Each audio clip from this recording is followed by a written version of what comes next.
नमस्कार प्यारे साथियों, आपका स्वागत है हमारे यूट्यूब चैनल में। और आप देख रहे हैं ये जो बिहार में शिक्षक भर्ती होने वाली है उसके लिए जो आपकी एलिजिबिलिटी क्राइटेरिया है वो आपका क्या है, ये आपको इस वीडियो में हम पूरा डिटेल में बताएंगे। तो आप अभी सीटेट में अपियरिंग में हो, आप सीटेट का फॉर्म डाल दियो, आपका अगस्त में पेपर होने वाला है, आप उसके लिए एलिजिबल हो या नहीं हो इसकी बारे में बात करूँगा मैं।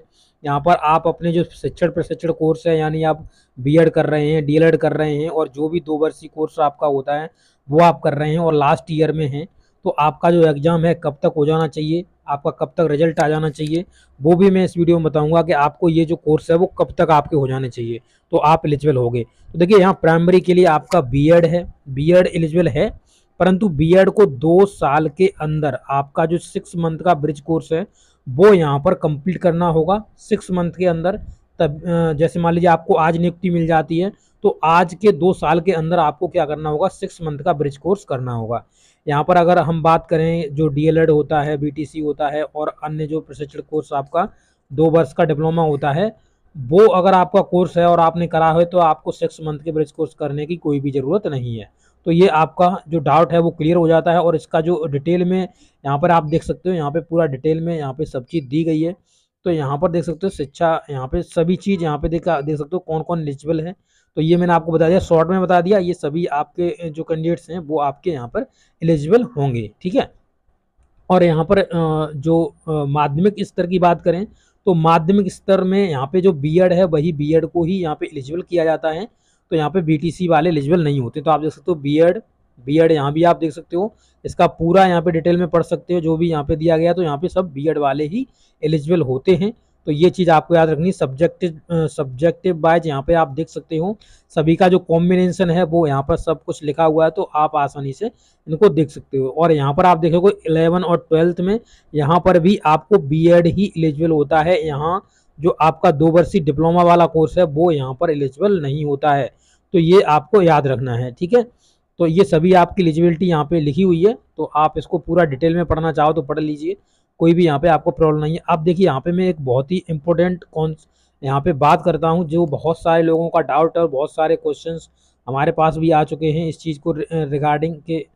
यहाँ पर जो देखिए यहाँ पे आप एक चीज़ देख रहे होंगे, देखिए यहाँ पर जो आपकी सीटेट पेपर को लेकर, बीटेट के पेपर को लेकर के यहाँ पर एक डाउट लोगों का है कि यहाँ पर देखिए सीटेट का जो पेपर है वो आपका कब तक का होना चाहिए और कब तक के। अभी जो सीटेट अपीयरिंग में अभी डाले हुए हैं, जुलाई वाला जो पेपर डाले हुए हैं, तो वो आपके एलिजिबल हैं या नहीं है।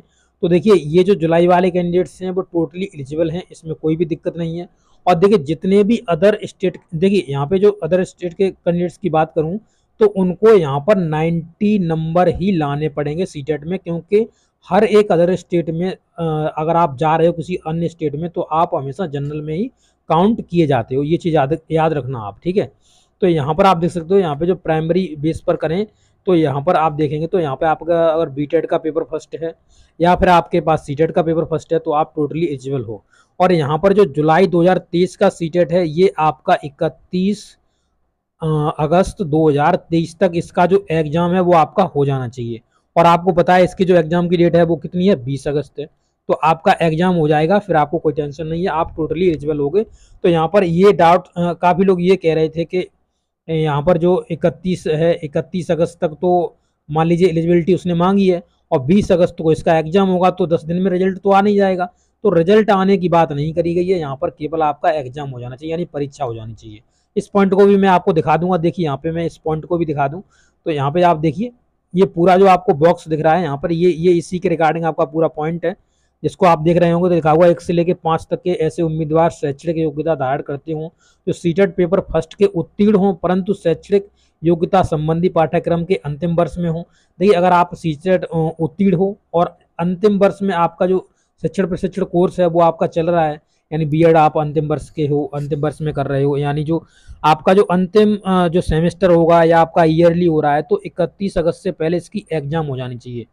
किसकी, बीएड की बात कर रहा हूँ, डीएलएड की बात कर रहा हूँ, इस तरीके जो भी कोर्स है उसकी बात कर रहा हूँ, ठीक है। और यहाँ पर सीटेट पेपर का भी यही यहाँ पे हाल है, यहाँ पर ये भी इसी की जो परीक्षा है वो आपकी हो जानी चाहिए। देखिए यहाँ पे विद्यालय के पद के नियुक्त मतलब योग्य हैंगे ये शैक्षणिक योग्यता संबंधी परीक्षा का आयोजन, देखो यहाँ पे लिखा है परीक्षा का आयोजन, शैक्षणिक योग्यता संबंधी आपकी परीक्षा है उसका जो आयोजन है वो आपका 31/8/2023 तक हो जाना चाहिए। ठीक है, तो ये चीज़ आपको याद रखनी है, ये दोनों के लिए आपका अप्लाई होता है, सीटेट के लिए भी अप्लाई होता है और आपका ये